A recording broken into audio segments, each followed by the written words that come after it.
Kita semua setuju bahwa ada beberapa perbaikan yang dibutuhkan dalam cara kita berkomunikasi. Di samping itu, kita perlu dan penting untuk membuat perbaikan-perbaikan itu untuk kesejahteraan hubungan kita. Iya, dan saya suka bahwa kami berdua sekarang setuju bahwa tak satu pun di antara kami berbicara kepada yang lain dengan cara yang produktif dan sehat. Betul, yang saya tangkap adalah Kevin merasa Anda seakan-akan sengaja mengajaknya bertengkar sehingga dia menjadi defensif. Tamara, tampaknya Anda merasa bahwa Kevin mengabaikan Anda sehingga Anda mendominasi pembicaraan dan menjadi marah. Siklus adalah istilah yang tepat untuk itu. Saya seperti berpikir, seandainya dia tidak mau memperhatikan saya, maka saya tidak harus terus bicara dan jadi marah. Tapi dia mungkin berpikir, seandainya dia lebih sedikit bicara dan bicara dengan nada yang lebih rendah, maka saya tidak harus berhenti mendengarkannya atau tidak merasa perlu untuk mempertahankan diri.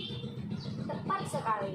Sekarang setelah Anda tahu itu, cukuplah hal itu bagi Anda untuk berkomunikasi dengan cara berbeda.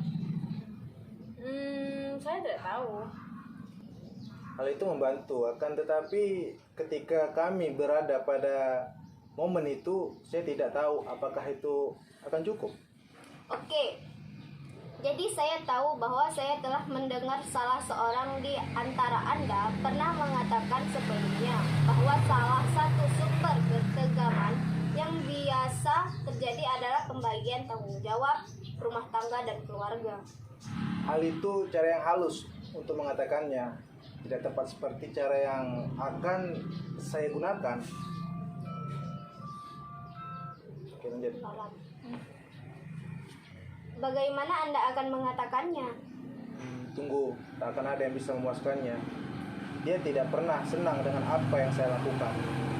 Hal itu karena Anda tidak cukup berbuat. Anda menganggap bahwa hanya karena Anda mau membantu, maka saya harus merasa sangat berterima kasih dan bersyukur. Padahal sumbangan luar biasa Anda pada urusan rumah tangga hanya satu di antara 100 hal yang saya lakukan setiap hari. Anda mau bilang apa lagi soal itu? Apa akan ada gunanya? Tidak, hal itu karena Anda tidak tahu, tidak bisa membela diri. Oleh karena yang saya katakan adalah kebenaran. Oke, kalau Anda berdua tidak keberatan, saya akan menjela sekarang. Karena Anda berdua telah memberi saya contoh bagaimana Anda biasanya berkomunikasi, dan hal itu akan membantu kita untuk tahu dari mana kita akan mulai. Yang baru saya dengar dari Anda berdua adalah Anda banyak fokus pada orang lain yang cenderung memicu pertengkaran. Ketika kita melakukan hal ini, kita menghindari tanggung jawab atas perasaan dan perilaku kita sendiri. Dan sebaliknya, menempatkan orang lain pada posisi mempertahankan diri. Jadi, mereka merasa perlu untuk membela diri, menyerang balik, menyalahkan, atau secara emosional melarikan diri dari yang lain. Jadi, yang saya inginkan adalah kita mulai dengan sebuah keterampilan komunikasi yang sangat dasar, yang menekankan pada perasaan, perilaku, dan sikap pribadi Anda sendiri. Bukan menunjuk pada orang lain, tetap dengan topik yang sama yang baru saja Anda berdua diskusikan. Saya ingin Anda melengkapi pernyataan, saya merasa. Tamara, maukah Anda mulai? Saya merasa.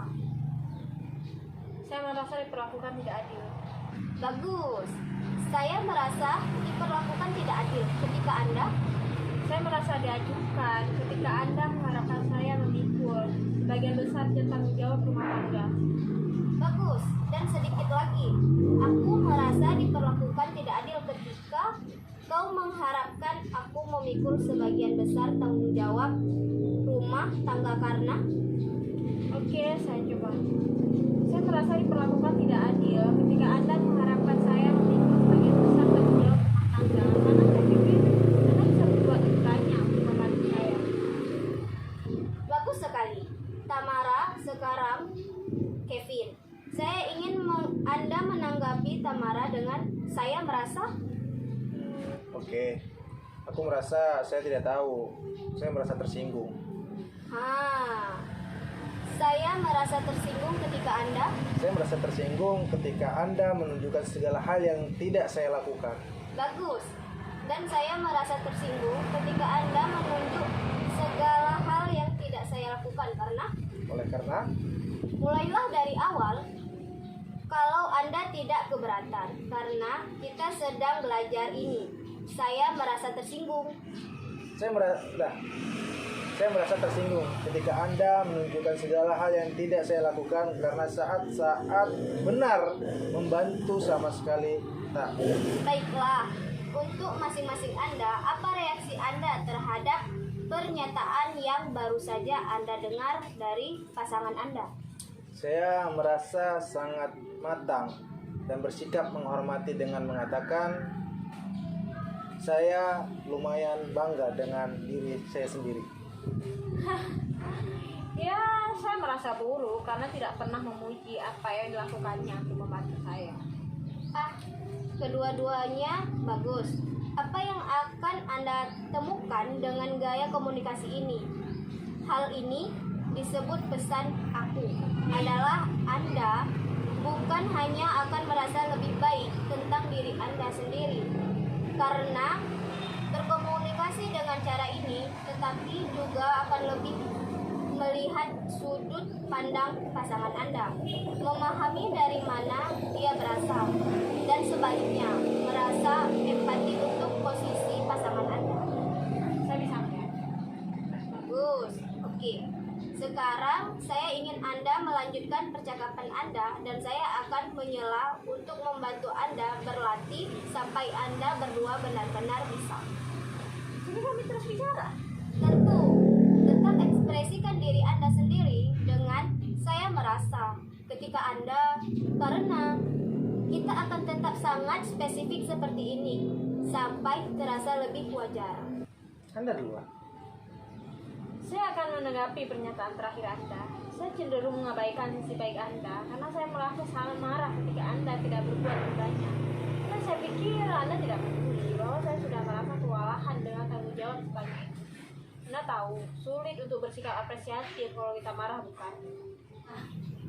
Saya tahu.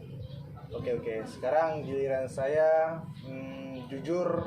Jujur saja, saya terkadang tidak peduli bahwa Anda memiliki lebih banyak tanggung jawab ketika Anda mengomel karena saya merasa seakan-akan apapun yang saya lakukan tak pernah cukup dan toh juga tak akan Anda lihat.